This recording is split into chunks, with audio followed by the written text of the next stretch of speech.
அன்புக்குரிய நம்பிக்கை தொலைக்காட்சி நேயர்களே, உங்களை இந்த தெரிந்த திருமறை பகுதி தெரியாத கோணங்கள் என்ற கலந்துரையாடல் நிகழ்ச்சிக்கு அன்போடு வரவேற்கிறேன். ஆண்டவராகிய இயேசு கிறிஸ்துவின் திருப்பெயரில் உங்களை வாழ்த்துகிறேன். ஜார்ஜ் ஸ்டீஃபன் அவர்கள் சென்னையில் அம்பத்தூரில் இருந்து ஊழியம் செய்கிற சகோதரர் வந்திருக்கிறார்கள். அவர்கள் ஃப்ளாக் மினிஸ்ட்ரீஸ் என்று சொல்லப்படுகிற ஒரு ஊழியத்தினுடைய இயக்குனராக இருக்கிறார். உங்கள் அனைவர் சார்பாக அன்போடு நான் வரவேற்கிறேன். அதுபோல் நம்மோடு இணைந்து கொண்டிருக்கிற இன்னொரு ஊழியர், இன்னொரு இறைப்பணியாளர் சகோதரர் ஜாபேஸ் ரமேஷ் அவர்கள் எல்ஷடாய் சில்ட்ரன் மினிஸ்ட்ரி என்கிற ஊழியத்தை அவர் பொறுப்பெடுத்து செய்கிறார்கள். அவர்களையும் உங்கள் அனைவர் சார்பாக அன்போடு வரவேற்கிறேன். இன்றைய கலந்துரையாடலுக்கு நாம் தெரிந்து கொண்டிருக்கிற பகுதி எது என்று சொல்லுவதற்கு முன்பு ஏன் அதை தெரிந்து கொண்டிருக்கிறோம் என்று உங்களுக்கு சொல்ல விரும்புகிறேன். பாலகனாக இந்த உலகத்தில் அவதரித்த நம்முடைய ஆண்டவரை, அவருடைய பிறப்பை நாம் தியானிக்கிற அல்லது அதை பற்றி அந்த மகிழ்ச்சியை மற்றவர்களோடு பகிர்ந்து கொள்ளுகிற நாட்கள். அதனால் சிறுவர்களுக்கு தொடர்பான அல்லது சிறுவர்களுக்கு ஆண்டவருடைய வார்த்தை அறிவிப்பது தொடர்பான ஒரு பகுதியை தேர்ந்து கொள்வது பொருத்தமாக இருக்கும் என்று நினைத்து உபாகமம் 6ஆம் அதிகாரம் 4 முதல் 9 வரை உள்ள திருவசனங்களை இன்றைய கலந்துரையாடலுக்கு ஒரு மையப் பொருளாக தெரிந்து கொண்டிருக்கிறோம். பிரதர், நீங்கள் அந்த பகுதியை வாசிச்சிட்டிங்கன்னா நல்லாயிருக்கும், நம்முடைய நேயர்களுக்கு அது உதவியாக இருக்கும். உபாகமம் 6ஆம் அதிகாரம் 4 முதல் அந்த 9 வசனங்கள் வரை படிக்கலாம். நம்பிக்கை தொலைக்காட்சி நேயர்களுக்கு என்னுடைய அன்பு வாழ்த்துக்களை தெரிவித்துக் கொள்கிறேன். இன்றைக்கி இந்த கலந்துரையாடலுக்கு போகிறதுக்கு முன்னால் இந்த வசனத்தை வாசிக்கிறேன். உபாகமம் 6ஆவது அதிகாரம் 4லிருந்து 9 வரை இல்லைங்கய்யா? ஆமாம். இஸ்ரவேலே கேள், நம்முடைய தேவனாகிய கர்த்தர் ஒருவரே கர்த்தர். நீ உன் தேவனாகிய கர்த்தரிடத்தில் முழு இருதயத்தோடும் உன் முழு ஆத்துமாவோடும் உன் முழு பலத்தோடும் அன்பு கூறுவாயாக. இன்று நான் உனக்கு கட்டளையிடுகிற இந்த வார்த்தைகள் உன் இருதயத்தில் இருக்க கடவது. நீ அவைகளை உன் பிள்ளைகளுக்கு கருத்தாய் போதித்து, நீ உன் வீட்டில் உட்கார்ந்திருக்கும் போதும், வழியில் நடக்கிற போதும், படுத்து கொள்ளுகிற போதும், எழுந்திருக்கிற போதும் அவைகளை குறித்து பேசி, அவைகளை உன் கைகளின் மேல் அடையாளமாக கட்டிக்கொள்வாயாக. அவைகள் உன் கண்களுக்கு நடுவே ஞாபகக்குறியாக இருக்க கடவது. அவைகளை உன் வீட்டு நிலைகளிலும் உன் வாசல்களிலும் எழுதுவாயாக. அருமையான ஒரு வேத பகுதி. அதில் நம்ம இன்றைக்கி நம்முடைய அந்த ஃபோக்கஸ், நோக்கம் எங்கே என்றால், நீ அவைகளை, அதாவது கர்த்தருடைய வார்த்தைகளை உன் பிள்ளைகளுக்கு கருத்தாய் போதிக்க வேண்டும். அதுதான் என்னைய ஒரு சென்ட்ரல் தீம், நமக்கு மையப்பொருள். அதை பற்றி நாம் பேசுறதுக்கு முன்னால், சிறு பிள்ளைகளுக்கு வேத வார்த்தைகளை போதிக்கிற அல்லது போதிப்பதற்கு பெற்றோரையும் விசுவாசிகளையும் ஊக்குவிக்கிற, அவர்களுக்கு கற்பிக்கிற ஊழியம்தான் சிறுவர் ஊழியம். சிறுவர்களுக்கு வேதத்தை சொல்கிற ஊழியம் மட்டும் இல்லை, நான் அதனுடைய அடுத்த பரிமாணத்தையும் உங்களுக்கு சொல்ல விரும்புகிறேன். எப்படி சிறுவர்களுக்கு வேதத்தை கற்பிக்கணும் என்பதையும் சிறுவர்களுக்கு மத்தியில் ஊழியம் செய்கிற ஊழியர்கள் தான் நமக்கு நினைவூட்டுகிறார்கள், சொல்லுகிறார்கள். ஆக அப்படிப்பட்ட இந்த சிறுவர்கள் இடையிலான திருப்பணியில் பல ஆண்டுகளை செலவழித்து தங்களுடைய வாழ்க்கையே அதில் ஊற்றி இருக்கிற 2 சகோதரர்கள் நம்மோடு இருக்கிறார்கள். அதனால் அவங்கள நான் முதல்ல என்ன கேட்குறேன்னா, எப்படி இந்த சிறுவர் ஊழியத்துக்கு நீங்கள் வந்தீங்க? சிறுவர் ஊழியத்தில் உங்களுடைய அணுகுமுறைகள், செயல்பாடுகள் என்ன என்பதை நீங்கள் உங்களுடைய அனுபவத்திலிருந்து ஒரு 2-3 நிமிடங்களில் சொல்லும்படி சகோதரர் ரமேஷ் அவர்களை கேட்டுக்கொள்கிறேன். எனக்கு இந்த வாய்ப்பு கொடுத்ததுக்கு நன்றி. நான் சிறுவர் ஊழியத்தில் எப்படி ஈடுபட்டேன்னா, காரணம், நான் சின்ன பிள்ளையாக இருக்கும் பொழுது பள்ளிக்கூடங்களில் ஆசிரியர்கள் வந்து எனக்கு வேத பாடங்களை சொல்லிக் கொடுத்தாங்க. இந்த வேத பாடங்கள் அதைவிட அதை நடத்தின ஆசிரியர்கள் என்னை மிகவும் கவர்ந்தார்கள். ஏனென்றால் நான் ஒரு ஒரு விடுதியில் படித்து வந்தேன். அந்த விடுதியில் எல்லாரும் பல வகையில் என்னை கிண்டல் அடித்தவர்கள் அநேகர். இப்படி இருக்கும் பொழுது அந்த ஆசிரியர் மாத்திரம் என்னை வந்த உடனே பிடித்துக்குவாருங்க, எடுத்து தூக்கி கொள்வார்கள். அப்புறம் சின்ன சின்ன விஷயமா இருந்தாலும் பாராட்டி சொன்னாங்க. ஸோ அந்த வேத வார்த்தைகளை விட அவர் என்னை மிகவும் கவர்ந்தார் ஆரம்பத்தில். பின்பு அவர் அவரை பிடித்ததன் காரணமாக அவர் சொல்லிக் கொடுத்த வேதமும் பிடிக்க ஆரம்பிச்சு. ஒரு நாள் அவரிடத்துல கேட்டேன், நீங்கள் எப்படி என்கிட்ட இவ்வளோ நல்லவராக இருக்கீங்கன்னு. அப்போ அவர் சொன்னார், நான் இல்லை, எனக்குள்ளார இருக்கிற இயேசு நல்லவர், ஆகையினால தான் உனக்கு நான் நல்லவராக இருக்கேன்னு சொன்னார். அப்போ இவரை விட இன்னொருத்தர் யாரும் நல்லவராக இருக்காருன்னு சொல்லி அவரை கழட்டி விட்டு அந்த இயேசுவை பிடித்து கொண்டேன். இப்படி தான் இயேசு எனக்குள்ளார வந்தார். பின்பு நான் வளர்ந்து கொண்டு வரும் பொழுது நான் மீண்டும் இந்த நான் கான்ட்ரிபியூட் பண்ணணும் அப்படின்னு நினைக்கும் பொழுது அதுக்கு சிறுவனாக இருக்கும் பொழுது நான் இயேசுவை ஏற்றுக்கொண்டேன். ஸோ நான் இப்பொழுது அநேக சிறுவர்களுக்கு அதையே நான் செய்ய விரும்பி சிறுவர் ஊழியத்திற்கு ஒப்பு கொடுத்தேன். ஸோ என்னோடு படித்தவர்கள் எல்லாம் ஆரம்ப காலத்தில் எல்லோரும் மெத்தடிஸ்ட்டு, சிஎஸ்ஐ இந்த மாதிரி மெயின்லைன் சர்ச்சில் போதர்களாய் மாறிக்கொண்டு வரும் பொழுது நான் சிறுவர் ஊழியத்துக்கு வரும் பொழுது கிண்டல் அடித்தார்கள், படித்த முட்டாள் என்றார்கள், இப்படியெல்லாம் என்னை கிண்டல் அடித்தார்கள். ஆனாலும் நான் நிலையாக நின்றேன். நான் சிறுவர் ஊழியத்தை தவிர்த்து வேறு எந்த ஊழியத்தையும் ட்ரை பண்ணதே இல்லை. எவ்வளவு ஆண்டுகளாக அந்த ஊழியத்தில் இருக்கீங்க? நான் இதோடு 30 வருடங்களை முடிக்கிறேங்க. பெரிய நீண்ட காலப்பகுதி. இப்படி தான் சிறுவர் இந்த ஊழியத்தில் எப்படி இன்னும் அணுகுமுறைகள் எப்படி பிள்ளைகளுக்கு? ஸோ சிறுவர் ஊழியங்கள் எனக்கு முன்னோடிகளாய் இருந்த அநேகர் எனக்கு நிறைய விஷயங்கள் கற்றுக் கொடுத்தார்கள். அதில் நான் மிகவும் கவரப்பட்ட ஒருவர் கிறிஸ்டோஃபர் அண்ணன் சொல்லிட்டு இன்றைக்கு திருச்சியில் இருக்கிறார். அவர் நான் சிறுவரான இருக்கும் பொழுது ஒரு பப்பட்டோடு வருவார், பொம்மையோடு வருவார். சின்ன வயதிலிருந்து அவர் பின்னாடியே சுற்றி கொண்டிருந்தேன். நான் பெரியவனானா அந்த பொம்மையை மாதிரி வச்சு இயேசுவை பற்றி சொல்லணுங்கிற ஒரு ஈர்ப்பு எனக்கு சின்ன வயதிலிருந்தே இருந்தது. அதனால் எனக்கு அவர் ஒரு முன்மாதிரி. பின்பு பி. சாமுவேல் ஐயா என்ற ஒருவர், அவரிடத்துல கொஞ்ச நாள் இருக்க எஃப்எம்பிபியில் இருந்தவர், பெத்தேலை ஸ்தாபித்தவர். விபிஎஸ் மினிஸ்ட்ரிக்கும் அவருடைய பங்கு பெரிதாக இருந்தது. ஸோ இப்படி அவருக்கு கீழேயும் கொஞ்ச நாள் இருந்தேன். ஸோ இப்படிப்பட்ட அநேக ஊழியர்களோடு நேரம் செலவழிக்க உதவியாக இருந்தது. இதெல்லாம் கூட இருக்கும் பொழுது நான் யோசித்தேன், எப்படி ஒரு வித்தியாசமான ஒரு முறையில் செய்யலாங்கும் போது பொம்மலாட்டம் எனக்கு எப்போவுமே சிறு வயதிலிருந்து ஒரு ஈர்ப்பு இருந்ததுனாலே அதை கையில் எடுக்கலாம் என்று நான் யோசித்தேன். ஸோ அதனால் நான் அதிக கவனம் பொம்மலாட்டம் மூலமாக ஆண்டவர். ஆனால் அப்படி எடுக்கும் பொழுது நிறைய பேர் வேடிக்கையாளர்களாக மாறினாங்க, ஊழியக்காரர்களாக இல்லை. அப்போ நான் ஒரு வரையறை வைத்தேன். நான் பொம்மலாட்டக்காரனாக இருந்தாலும் பொம்மலாட்டம் மூலமாக சுவிசேஷத்தை சொல்ல வேண்டும். அதுதான் நம்முடைய இறுதி இலக்கு. நான் என்டர்டெய்னராக மாறக்கூடாது. சுவிசேஷன் நான் கமெடியன் கிடையாது, ஒரு சீரியஸ் பிஸ்னஸ் பண்ணுறேன். இதை நான் ஒரு கோடிட்டு கொண்டேன். இதுதான் என்னுடைய நிலை. அப்படி தான் பொம்மலாட்டத்தை கையில் எடுத்தேன். அதோடு சேர்ந்து அநேக விஷயங்களை செய்கிறேன். மைம் என்று சொல்வார்கள், இந்த மாதிரி பல விஷயங்களை செய்தாலும் ரமேஷ் என்றால் பொம்மலாட்டம் என்று எல்லோருக்கும் தெரிகிற அளவுக்கு கடவுள் அன்னை அதன் மூலமாக செய்ய வைத்தார். நீங்கள் சிறுவர்களுக்காக நிறைய வீடியோஸ் தயாரிச்சிருக்கீங்க. அதெல்லாம் நானே பார்த்து மிகவும் ரசித்து பலருக்கு அறிமுகப்படுத்தியதுண்டு. அதான் நீங்கள் சொன்னது மாதிரி நீங்கள் பலவிதமான ஒரு அணுகுமுறை அல்லது ஊடகங்கள் வழியாக சிறுவர்களை நீங்கள் சந்தித்தாலும் அந்த பொம்மலாட்டு முறைங்கிறது உங்களுடைய ஒரு தனி அடையாளமாக இருக்குது. ஆமாம், ரொம்ப மகிழ்ச்சி. அண்ணனுடைய என்னோடு கூட ஊழியர் இருக்கிறார். அவருடைக்கு ஒரு மூத்த சகோதரர் மெத்தடிஸ்ட் திருச்சபையில் நான் ஆரம்ப காலத்தில் இருக்கும் பொழுது கால்வாய் துறை பகுதியில் ஊழியம் செய்து கொண்டிருந்தார். அவர் ஒரு பப்பட்டு வச்சுருந்தார். அப்போல்லாம் என்கிட்ட பப்பட்டு இல்லை.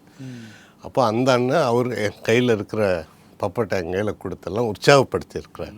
இப்படி அநேக ஊழியர்கள் என்னுடைய திறனை பார்த்து, ஆனால் என்கிட்ட ஒன்றுமே இல்லாத நாட்களில் என்னை தட்டி தடவி கொடுத்து என்கரேஜ் பண்ணதுனால நான் இப்போது அந்த வயதை எட்டியதுனால நான் அதை செய்ய விரும்புகிறேன், அதை செய்து கொண்டு இருக்கிறேங்க. ரொம்ப மகிழ்ச்சி. இன்னும் உங்கள் ஊழியத்தை பற்றி கேட்டுக்கொண்டே இருக்கலாம். நம்முடைய நேர அளவை கருதி நம்ம சகோதரர்கள்கிட்டையும் அவருடைய திருப்பணியை பற்றி நாம் தெரிந்து கொள்ளலாம். உங்களுக்கு இந்த சிறுவர் ஊழியத்தில் எப்படி ஈர்ப்பு வந்தது? நீங்கள் நிறைய இறையியல் மற்றும் பல கல்வி படித்திருக்கிறீர்கள் என்பதை உங்களுடைய வாழ்க்கை குறிப்பில் நான் தெரிந்து கொண்டேன். உங்களுக்கு இந்த குறிப்பிட்ட சிறுவர் திருப்பணியில் ஈர்ப்பு ஏற்பட்டது எப்படி? இப்பொழுது எப்படி அதை நீங்கள் செயல்படுத்துகிறீர்கள்?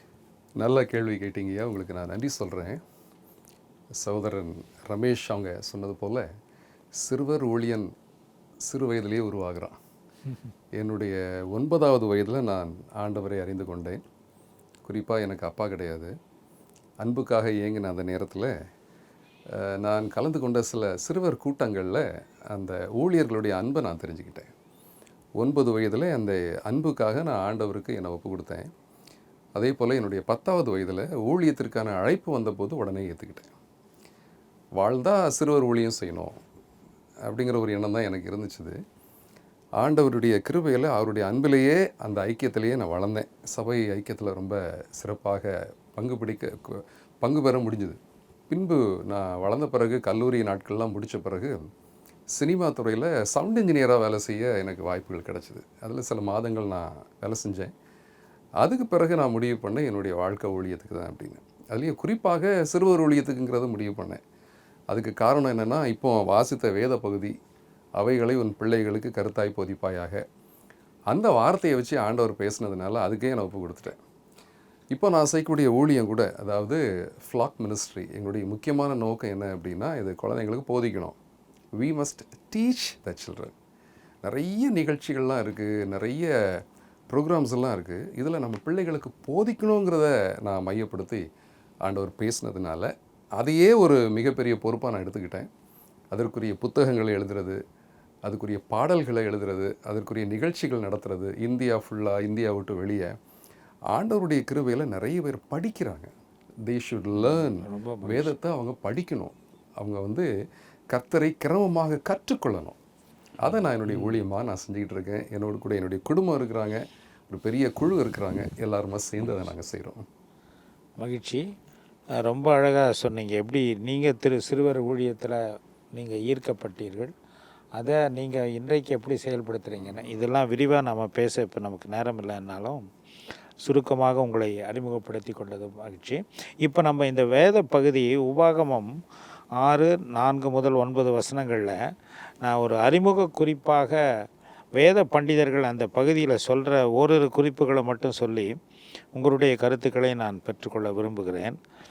அதில் ரொம்ப ஒரு சுவையான செய்தி என்னன்னா, அவர் வேத வாக்கியங்களை அவர்கள் ஒருவேளை அந்த யூத சமுதாயத்தில் அந்த முறையை அவர்கள் பின்பற்றி இருக்கிறார்கள் போல பிள்ளைகளுக்கு கருத்தாய் போதிக்கிறது மட்டுமல்லாமல் அவைகளை உன் கையின் மேல் அடையாளமாக கட்டி கொள்ளுவாயாக. கையில் கட்டிக்கணுமா.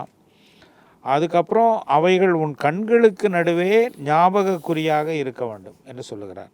கை, கண்கள், இதற்கு ஒரு வேத பண்டிதர் சொல்கிறாரு, ஏன் கண்களையும் கைகளையும் கண்களையும் சொல்கிறார்னா, வேதம் கண்கள் கைகள் என்பது ஆக்ஷன்ஸ், செயல்களை குறிக்கிறது. கண் என்பது டிசையர்ஸ், விருப்பங்களை குறிக்கிறதாம். ஆக நாம் நம்முடைய இருதயத்தின் விருப்பங்கள் இந்த கண்ணில் தான் வெளிப்படுது. என் கண்ணோடு உடன்படிக்கை செய்தேன் என்று யோபு சொல்கிறார். அதனால் சிறு குழந்தைகளுக்கு அவர்களுடைய பார்வையே சரியாக இருக்க வேண்டும் என்பதை பெற்றோர் போதிக்கணுமா அந்த வசனத்தின் மூலமாக.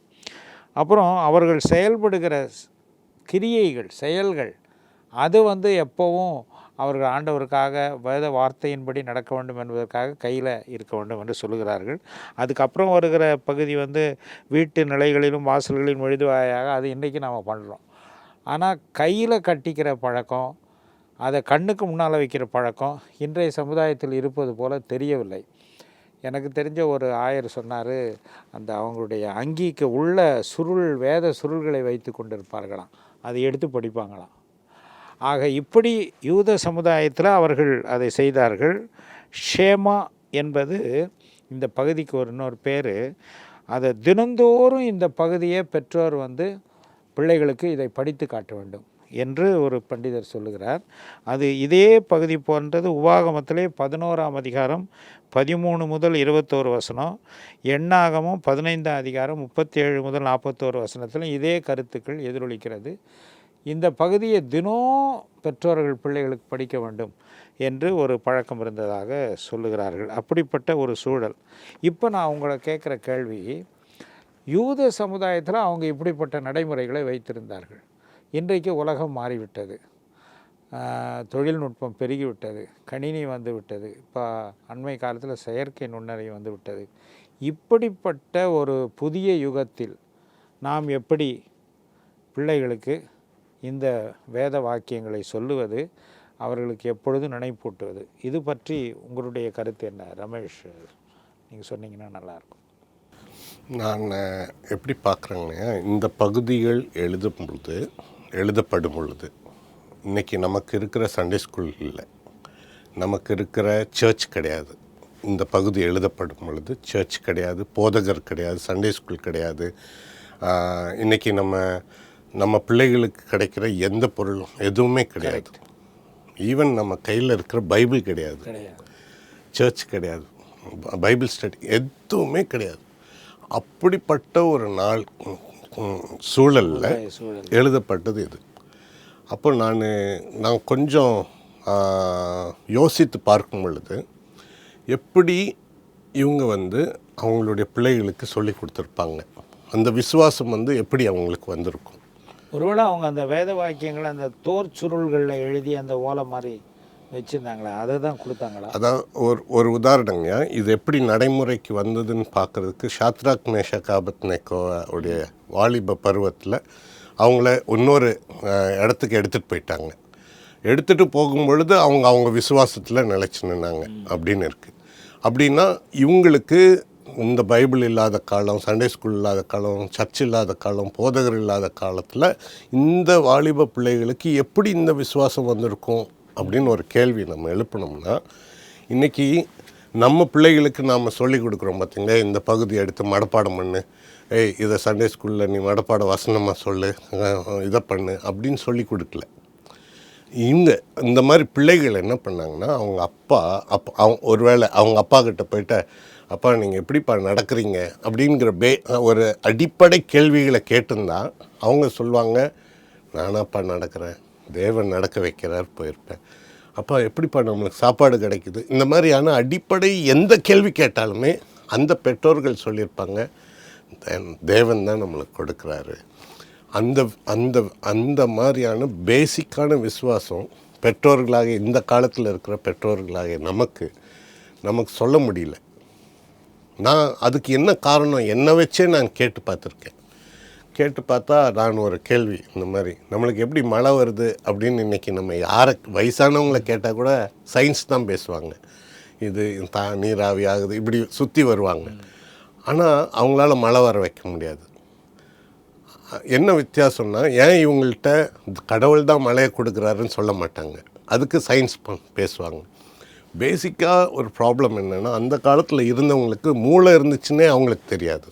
இன்றைக்கி நம்மளோட ப்ராப்ளம் என்னென்னா, நம்மளுக்கு மூளை இருக்குதுன்னு தெரிஞ்சதுனால மூளையில் ரொம்ப யோசித்து அந்த மூளையை கொடுத்த தேவனே கேள்வி கேட்குற அளவுக்கு ஆயிடுச்சு.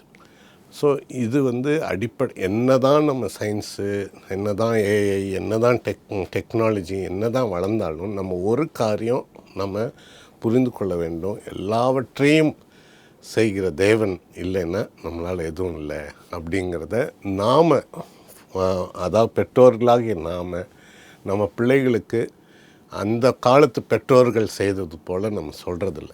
இன்றைக்கி என் பிள்ளைங்க பசின்னு சொல்லிச்சுன்னா உடனே சாப்பாடு கொடுக்குறோம்.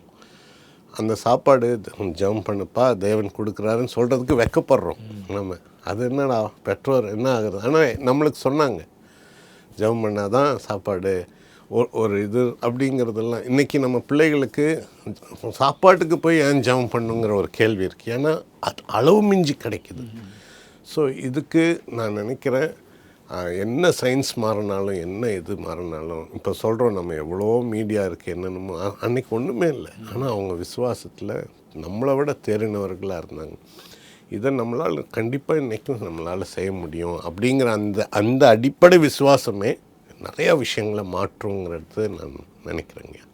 ரொம்ப நல்லா சொன்னீங்க. அதாவது நீங்கள் சொன்னதுலேருந்து எனக்கு புரிந்து கொள்வது என்னென்னா, அவர்கள் ஒரு வேத வார்த்தைகளை சொல்லுவது என்பது ஏதோ ஒரு ஒரு புத்தகத்தையோ ஒரு இதையோ போதனையோ கொடுக்குறதில்ல, அது சொந்த அனுபவத்திலிருந்து பேசுனாங்க, வாழ்ந்தாங்க. அவங்க வாழ்க்கையின் பிழிவை தான் அவர்கள் தங்கள் பிள்ளைகளோடு பகிர்ந்து கொண்டார்கள், அவங்களுடைய வாழ்க்கை சூழலில்.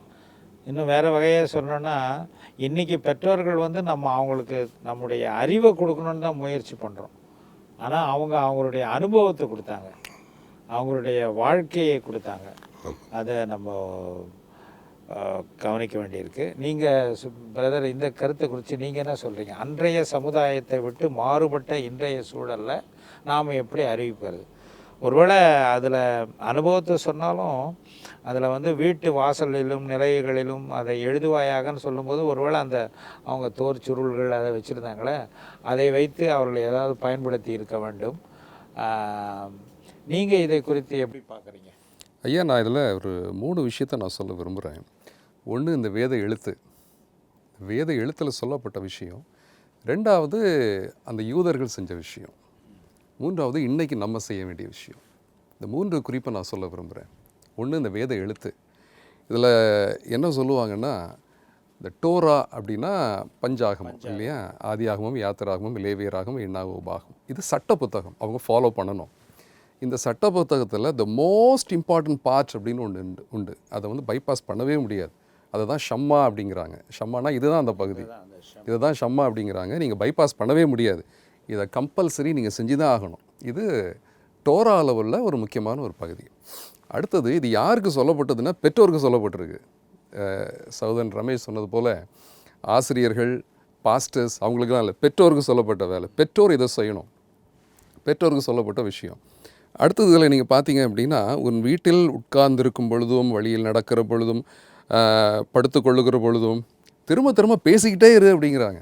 ஏன்னா மறந்து போயிட போகிறாங்க அப்படின்னு.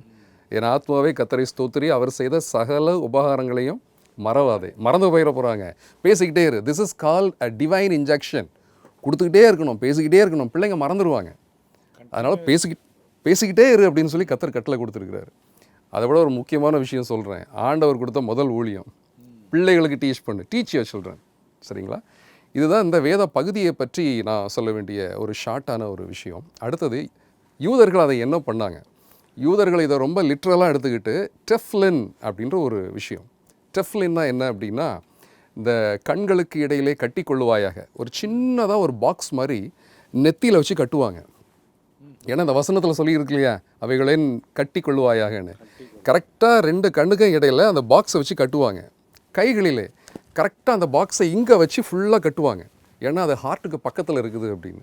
அதுக்கு பேர் டெஃப்லின். நீங்கள் செக் பண்ணி பாருங்கள். இந்த வேத வசனம் என்ன சொல்லுதோ அதை லிட்ரலாக ஃபாலோ பண்ணாங்க. ஆனால் அதை அவங்க உண்மையாக மனசுலேருந்து செஞ்சாங்களான்றது தெரியல. ஆனால் செய்யலைங்கிறது தான் என்னுடைய குறிப்பு. காரணம் என்னென்னா, நீங்கள் நியாயாதிபதிகள் 2 அதிகாரம் 10வது வசனத்தை நீங்கள் பார்த்தீங்கன்னா, அக்காலத்திலிருந்து அந்த சந்ததியார் எல்லாரும் தங்கள் பிதாக்களுடன் சேர்க்கப்பட்ட பின்பு, பெற்றோரெல்லாம் போன பிறகு, கர்த்தரையும் அவர் இஸ்ரவேலுக்காக செய்த கிரியையையும் அறியாத வேறொரு சந்ததி அப்படின்னு எழுதப்பட்டிருக்கு. அவங்க மறந்துட்டாங்களாம். காரணம் அவங்க சொல்லலை. அதுதான் உண்மை. இன்றைக்கி நம்ம செய்ய வேண்டிய முக்கியமான விஷயம் என்னென்னா, பிள்ளைகளுக்கு சொல்லிக் கொடுங்க. ஆண்டவர் அற்புதமாக 2 கருவிகளை நம்ம கையில் கொடுத்துருக்கிறாரு. ஒன்று VBS, இன்னொன்று சண்டே ஸ்கூல். இந்த 2ஐயுமே ஆண்டவர் கருவியாக நம்மக்கிட்ட கொடுத்துருக்கிறாரு. அங்கே என்டர்டெயின் பண்ணாதீங்க, சொல்லி கொடுங்க. பிள்ளைகளுக்கு நிறைய என்டர்டெயின்மெண்ட் தேவை, எலிமெண்ட்ஸ் வேணும். ஆனால் கற்றுக் கொடுக்குறதுக்கு டைம் கொடுங்க. பெற்றோர் வீட்டில் சொல்லி கொடுங்க. இன்றைக்கி பிள்ளைகளை ஸ்கூலுக்கு அனுப்புகிறாங்க, ஸ்கூலில் பாடம்லாம் சொல்லி கொடுக்குறாங்க. சம்பந்தமே இல்லாமல் பிள்ளைங்க இதெல்லாம் எப்படி கற்றுக்குறாங்க? ஏன்னா இந்த மாதிரி விஷயத்தெல்லாம் சொல்லிக் கொடுக்க பிசாசு ரெடியாக இருக்கான். வசனம் என்ன சொல்லுது? நிறைவானது வரும்போது குறைவானது ஒழிந்து போகும். நிறைவானதை கற்றுக் கொடுத்தா தானே குறைவானது ஒழிந்து போகும். கற்றுக் கொடுக்க நம்ம நேரமே கொடுக்கறது இல்லை. டிவி முன்னால் உட்கார வைக்கிறோம், அவங்களுக்கு ஃபோனை தூக்கி கையில் கொடுத்துட்றோம். குழந்தையிலேயே எதை கற்றுக்குவாங்க? இதை தான் கற்றுக்குவாங்க.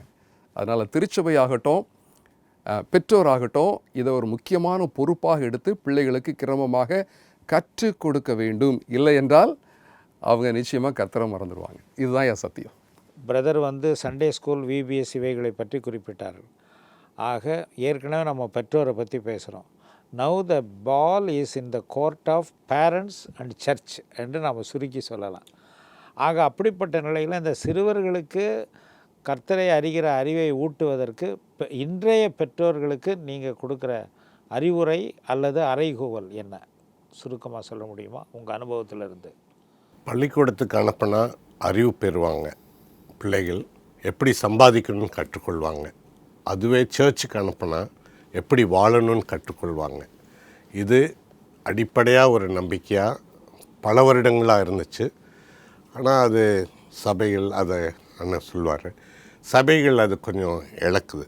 அதனால் பெற்றோர்கள் எப்படி ஒரு நல்ல பள்ளிக்கூடங்களை சூஸ் பண்ணுறாங்களோ அந்த மாதிரி தங்களுடைய பிள்ளைகளை நேசித்து வழிநடத்தக்கூடிய சபைகளையும் சூஸ் பண்ண வேண்டிய ஒரு நிர்பந்தமான ஒரு நிலையில் இருக்காங்க. ஸோ நல்ல சபைகளை சூஸ் பண்ணுங்கள். ஏன்னா சபை இரண்டாவது குடும்பம், தன் குடும்பத்தோடு அது ஒரு இன்னொரு குடும்பம். நல்ல நண்பர்கள் கிடைக்க வேண்டிய ஒரு இடம், நல்ல ஆலோசனை கிடைக்க வேண்டிய இடம். அதனால் சூஸ் யுவர் சர்ச் அப்படிங்கிறதும் இன்றைக்கி கட்டாயமாக சொல்ல வேண்டிய நிர்பந்தத்தில் இருக்கிறோங்கய்யா. பிரதர் பேரண்ட்ஸுக்கு சொல்லும்போது சர்ச்சை பற்றி சொல்கிறாரு.